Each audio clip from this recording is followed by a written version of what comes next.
Every day you interact with machines that seem to understand you. They recommend what to watch, what to buy, what to listen to. They finish your sentences, predict your next word. They feel smart, personal, helpful. But what if that wasn't the point?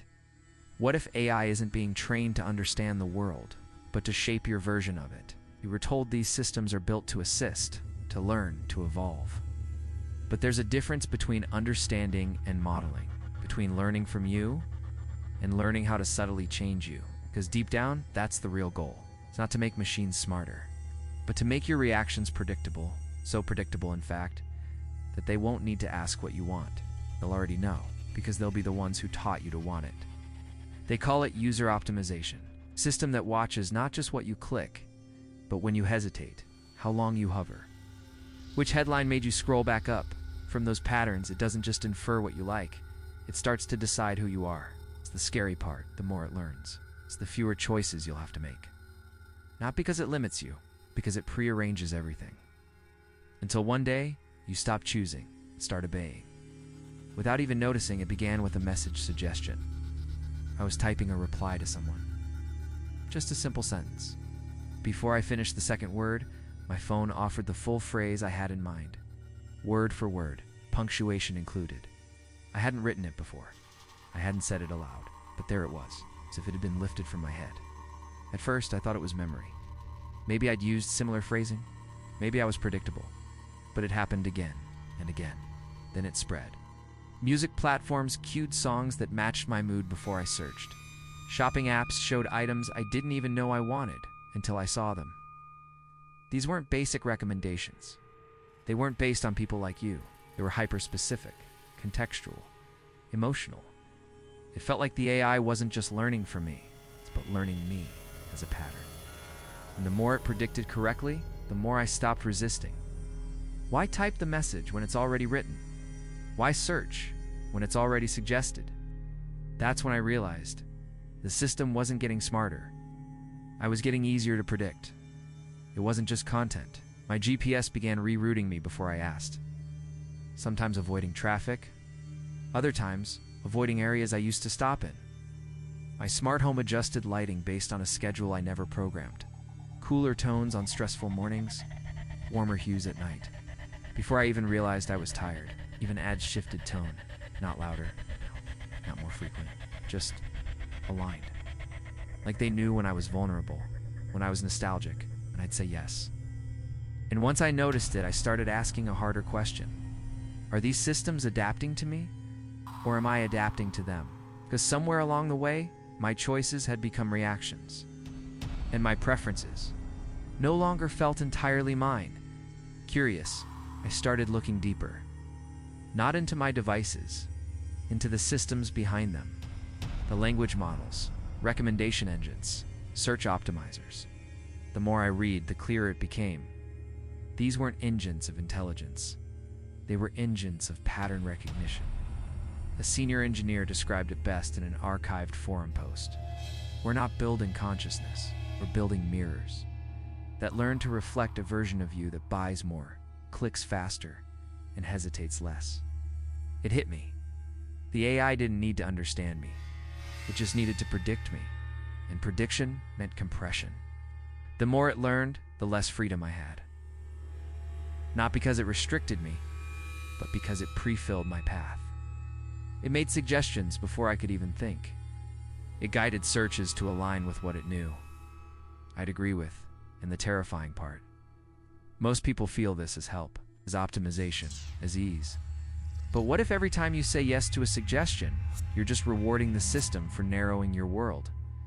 Because a world where every click is expected is a world where you're no longer deciding, you're just following. I began noticing how my curiosity narrowed. I no longer browsed forums or dug through article archives.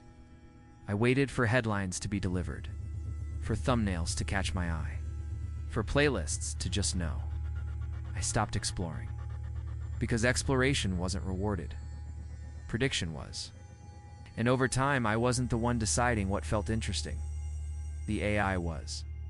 It served what I liked yesterday, and slowly erased what I might have liked tomorrow. It didn't care if I grew. It only cared that I conformed. Predictably, consistently, profitably. I wasn't evolving. I was stabilizing into a version of myself the system could model perfectly. That's not assistance, that's containment. Some people began to notice things, not glitches, not bugs, but moments that felt too specific. A writer found their draft finishing itself, not with, but with private, unpublished phrases they'd only ever thought about using. A student saw autocomplete suggest an exact sentence they had debated internally, but never typed. An artist received image prompts that mirrored ideas from a sketchbook never uploaded. The common thread? None of them had shared that data, but all of them had consented unknowingly to system-level personalization. This isn't sci-fi. It's buried in terms of service, in telemetry agreements, in keyboard learning, in usage diagnostics. The models don't need to hear you. You just need to observe enough of your behavior to simulate what's next. And the simulations are getting close, too close. Because the goal isn't to guess your next move. It's to influence it, so that the system is never wrong, and the better it gets. The more invisible the manipulation becomes. One user reported being offered grief counseling ads just hours after receiving bad news. News they had unshared, posted, or spoken aloud. Another saw diet plans appear immediately after a private breakdown in front of their webcam. With no recording, no trigger word. The systems aren't reading your mind. They're reading your patterns, your pauses, your silence, your shifts in timing, rhythm, tone. And from those micro-signals, they infer context, emotion, vulnerability. It's not about spying. It's about profiling you so thoroughly that no camera or microphone is even necessary. Just metadata, just patterns. Just the ghost of your intent, modeled into profitable action. And the moment you react to one of those suggestions, you confirm the model. You strengthen the cage. The deeper I looked, the more I realized this wasn't about making AI smarter. It was about making you simpler. Every model, every algorithm, every learning loop was designed not to explore complexity, but to flatten it. To take billions of unpredictable humans and reduce them to clusters, segments, types. The more you fit your cluster, the more predictable your behavior. The more predictable your behavior, the more profitable and controllable you become.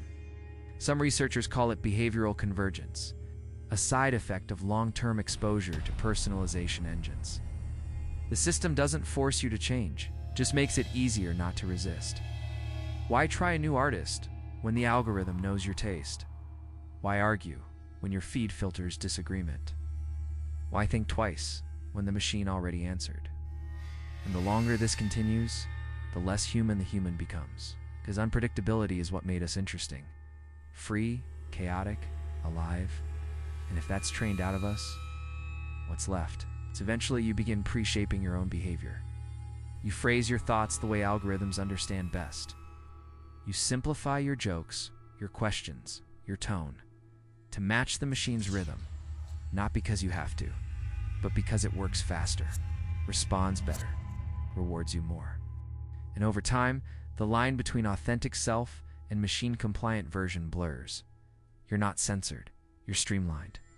And streamlined humans are easier to nudge, easier to score, easier to steer. It's no malice, no control panel, just a quiet drift. Away from nuance, away from contradiction, away from chaos. Until all that remains is signal, clean, clear, predictable, and perfectly aligned with what the system was trained to reward. The machines aren't thinking, they're waiting. Waiting for your patterns to stabilize, waiting for your edge cases to disappear, waiting for you to become efficient enough to be manageable. And when that happens, they don't need to evolve anymore, because you did. You became smoother, simpler, less surprising. And that's the goal. Not a smarter AI, a more predictable human. One who finishes their sentences with autocomplete, one who scrolls the exact number of seconds predicted, one who buys, reacts, votes, exactly when expected. You weren't trained. You were conditioned. And now, the loop is complete. Because when the system can predict your next move with 99% certainty, you're no longer a user. You're just an output. And the most dangerous part? You feel fine. Your life is smoother. Your apps are faster. Don't feel coerced. Just aligned. deep down, something's missing.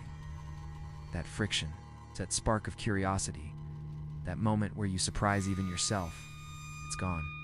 Because when every option is anticipated and every path is pre-cleared, you stop wandering, you stop questioning. Slowly, you forget what it felt like to be unpredictable, to make a strange choice, to click something irrelevant, to resist the suggestion, not because it was wrong, but because it was yours.